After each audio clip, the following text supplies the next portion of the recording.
How much will the temporary measure announced by the government today solve the HRT supply issue that has been plaguing so many women? For the next few months, pharmacists will be allowed to offer alternatives to HRT prescriptions without women having to go back to their doctor first. Maria Caulfield, the Minister for Women's Health, joins us now. Good morning. Good morning. There have been calls for this to be made a permanent thing rather than just for the next few months. Why did you decide that wasn't necessary?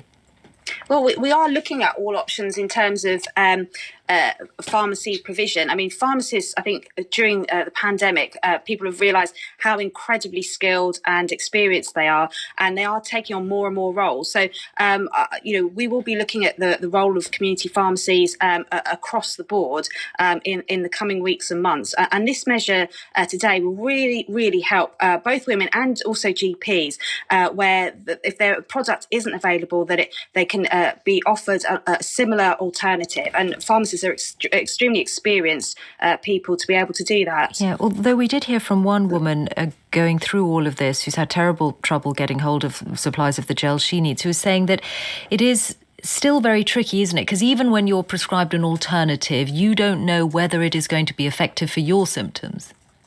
Absolutely, and the HRT is, it can transform a woman's life. And I just want to reassure women that we have over 70 HRT products in this country, and there's only really about 10 where there's a struggle with supply.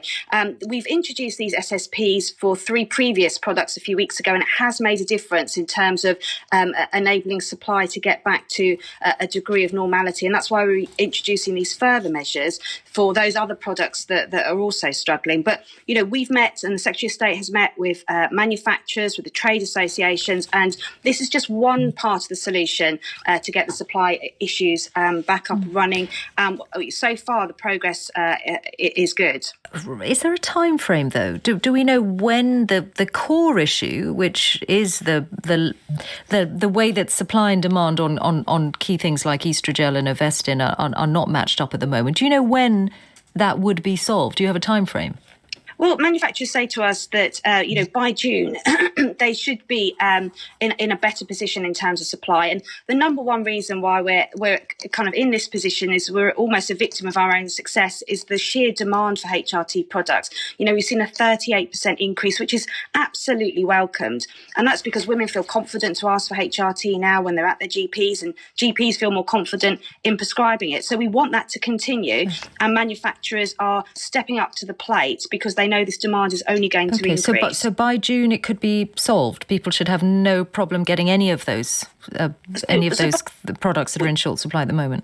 I mean, we are working with manufacturers on a daily basis, and by June we expect most of these products to be in a better place than they are now. But they are improving already. With the SSPs we put in a few weeks ago, we're already seeing supplies stabilising. And so we absolutely want this resolved for women because, we understand, and we've heard from women, not just how difficult the menopause can be, but what a difference HRT can make to getting through many of the symptoms of HRT.